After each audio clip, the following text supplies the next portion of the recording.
बरसों से बंद चर्च के बाहर एक कुत्ता तेजी से भौंक रहा था। तभी अचानक उसके सामने एक साया लहराकर बाहर आया। उस साये को देखकर कुत्ते की आवाज उसके गले में ही बंद होकर रह गई। वो साया उसके आसपास लहरा रहा था। अचानक हवा में उस साये के साथ उड़ता हुआ वो कुत्ता उस चर्च के भीतर दाखिल हो गया। उसके भौंकने की आवाज अभी भी आ रही थी। कुछ देर के बाद हवा में उड़ता हुआ उसका शरीर वापस बाहर आया। इस बार उसके शरीर में प्राण नहीं थे। उसका पूरा शरीर सफेद था। मनाली शहर के बाहर एक पुराना चर्च बरसों से बंद था। उसके आसपास कोई भी नहीं जाता। कुछ दिनों के बाद कॉलेज के बच्चों की एक ट्रिप मनाली घूमने आई थी। रात के वक्त कॉलेज के कुछ बच्चे अपने टीचर को बिना बताए होटल से बाहर निकल गए। अरे यार, ये लोग तो हमें नर्सरी के बच्चों की तरह ट्रीट कर रहे हैं। ऐसे घूमने में क्या मजा आएगा। और नहीं तो क्या, यहाँ जाना है वहाँ नहीं जाना है, ऐसे करो वैसे करो, खाने का टाइम हो गया, सोने का टाइम हो गया। सोचा था लड़कियों के साथ मौज मस्ती करेंगे, मगर लड़कियों को तो दूसरे होटल में ठहरा दिया। यहाँ अकेले दीवारों के साथ सर फोड़ो। अब होटल से निकलने के बाद क्या करना है बताओ। करना क्या है, चलो ऐसे ही रोड पर घूमेंगे। तीनों दोस्त बातें करते हुए सुनसान सड़क पर चले जा रहे थे। कुछ दूर चलने के बाद वे लोग उस चर्च के बाहर पहुंच गए। देख, ये चर्च कितना सुंदर लग रहा है। हाँ, सुंदर तो है, मगर ऐसा लग रहा है कोई यहाँ आता जाता नहीं है। शायद कोई पुराना चर्च है। अंदर चलकर देखते हैं। अंदर जाकर? अरे नहीं, अभी रहने देते हैं, कल सुबह आएंगे। अरे कल सुबह? कल तो हमारे साथ प्रोफेसर वगैरह सब रहेंगे। वे लोग हमें खुद से दूर नहीं जाने देंगे। अभी चलते हैं ना, रात या दिन क्या फर्क पड़ता है। हाँ, वैसे भी हम लोगों के पास मोबाइल में टॉर्च तो है।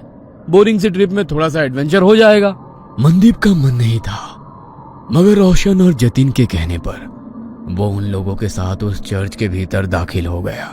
चर्च के अंदर जगह जगह जाले लगे हुए थे।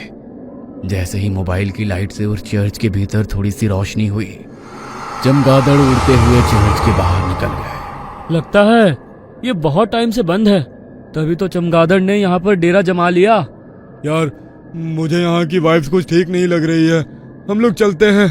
कहते हुए मनदीप पलटकर दरवाजे से बाहर निकलने वाला था। तभी उसके पैर किसी ने पकड़ लिया। वो जोर से चीखा। क्या हुआ? मेरा पैर किसी ने पकड़ लिया है। हैं? ये क्या कह रहे हो? कहते हुए उसने अपने मोबाइल का टॉर्च मनदीप के पैर की तरफ किया तो वहां पर रस्सी थी। उसे देख दोनों हंसने लगे।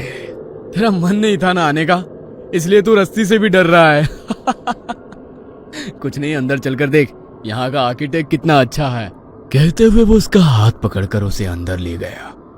वे तीनों चर्च घूम ही रहे थे कि अचानक चर्च की लाइट जलने बुझने लगी। अरे, यहाँ पर लाइट कैसे आ गई? मुझे कुछ ठीक नहीं लग रहा, हम लोग यहाँ से चलते हैं। कहते हुए वो अपने दोनों दोस्तों के हाथ पकड़कर दरवाजे के पास गया, मगर अचानक ही दरवाजा बंद हो गया।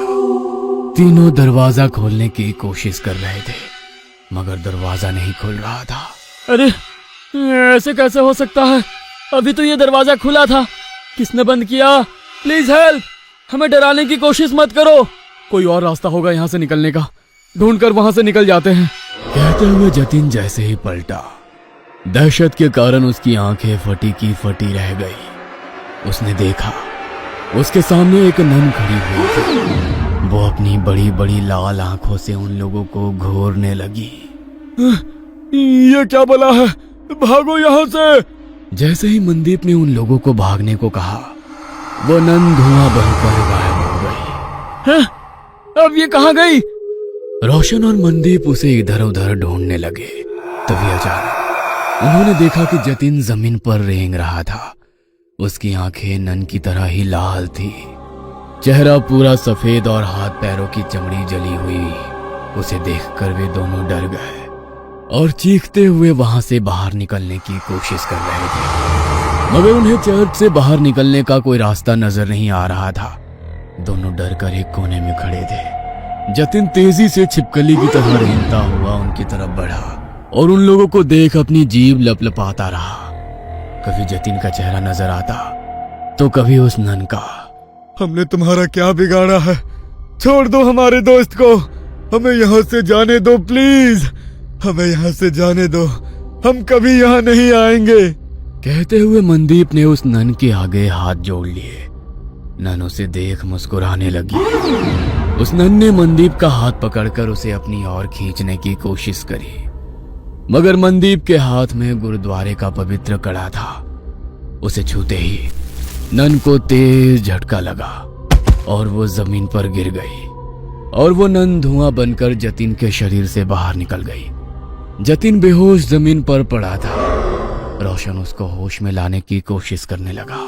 जतिन, जल्दी उठ जा, हमें यहाँ से निकलना होगा। जतिन प्लीज उठ जा। तुम लोगों को क्या लगता है कि तुम लोग इससे बच सकते हो? नहीं, तुम लोग अब उसके शिकार हो। यहां से बचकर नहीं जा सकते हो। वैसे भी यहां कोई नहीं आता। यहां गलती से कोई जानवर भी आ जाता है तो वो उसे नहीं छोड़ती। फिर तुम लोग तो इंसान हो, तुम लोगों का मरना तय है। मगर ना जाने क्यों मुझे आज ऐसा लग रहा है कुछ अलग होने वाला है। फादर कुछ और कह पाते, उसके पहले ही उसने रोशन का गला पकड़ लिया। उसकी सांसें घूटने लगी।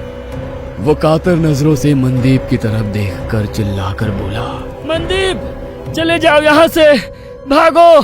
तुम्हारे पास गुरुद्वारे की पवित्र शक्ति है, ये तुम्हें कुछ नहीं कर सकती है। भाग जाओ। मैं तुमको छोड़कर कहीं नहीं जाऊंगा। मैं कह रहा हूँ ना, तुम चले जाओ यहाँ से, चले जाओ। रोशन बार बार उसे जाने के लिए कह रहा था, मगर नन की पकड़ उसके गले पर तेज हो गई। उसके नाखूनों से उसके गले में गड्ढा हो गया। गले से बहते हुए खून को वो नन जीभ लंबी कर कर चाटने लगी। रोशन छटपटा रहा था। मनदीप को समझ में नहीं आ रहा था कि वो क्या करे। एक और वो नन तो दूसरी तरफ उसके दोस्त। तभी उसके दिमाग में एक विचार आया। उसने अपने हाथ का कड़ा निकाला और एक हाथ में कड़ा और दूसरे हाथ में कृपाण ले वो जोर से बोला, वाहेगुरु जी का खालसा, वाहेगुरु जी की फतेह। जो बोले सो निहाल, सत श्री अकाल। मनदीप ने वो कड़ा नन के हाथों में डाला और सीने में कृपाण डाली। वो नन छटपटाने लगी। उसने रोशन की गर्दन छोड़ दी। हवा में लहरा रहा रोशन जमीन पर गिर गया। उस नन के सीने से काला गाढ़ा सा अजीब पदार्थ बह रहा था। जतिन अभी तक बेहोश था। मनदीप को मदद चाहिए थी, मगर उसके पास मदद के लिए कोई नहीं था। उसकी नजर यीशु की मूर्ति पर पड़ी। हे यीशु, मुझे तेरी प्रार्थना नहीं आती है, मगर तेरे घर में शैतान तेरे बंदों पर कैसे हावी हो सकता है? हमारी मदद करो। कहते हुए उसकी आंखों में आंसू आ गए। तभी एक चमत्कार हुआ और बरसों से बंद वो चर्च अचानक से रोशन हो गया। फादर ने दो नन को बुलाया। नन ने घायल रोशन और जतिन का इलाज शुरू किया। फिर फादर ने जैसे ही उस घायल नन की ओर देखा, होली वाटर डाल उसकी मुक्ति की प्रेयर करने लगे। देखते ही देखते वो नन की आत्मा यीशु की मूर्ति में समाहित हो गई। आज तुम्हारे साहस और सूझबूझ से बरसों से भटकती उस नन की आत्मा को मुक्ति मिल गई। God bless you my child. तुम्हारे दोस्त अब ठीक हैं। कल सुबह तक उन लोगों को कुछ भी याद नहीं रहेगा। अब तुम लोग यहाँ से चले जाओ और आज की घटना का जिक्र किसी से भी मत करना। फादर के कहने पर मनदीप अपने दोस्तों के साथ होटल वापस आ गया। अगले दिन वे लोग जब मनाली घूमने के लिए निकले तो उसके दोस्त सब कुछ भूल चुके थे, मगर मनदीप उस खौफनाक रात को उम्र भर नहीं भूल सकता था। वो अपने साथियों के साथ उसी जगह से निकला तो मनदीप को कोई चर्च नजर नहीं आया। बस दूर खड़े वो फादर उसे देखकर मुस्कुरा रहे थे। उन्होंने उसके ऊपर होली वाटर डाला तो मनदीप भी कल रात की वो बातें भूल गया। मगर मनाली के लोग उन लोगों को कभी भूल नहीं सकते हैं, क्योंकि उनके कारण ही तो उन्हें इविल नन से छुटकारा मिला था। ये कहानी आपको अच्छी लगी हो तो हमें सब्सक्राइब करें, हमारा इंस्टाग्राम और फेसबुक पेज जरूर फॉलो करें। और हाँ दोस्तों, सब्सक्राइब करना भूलना मत।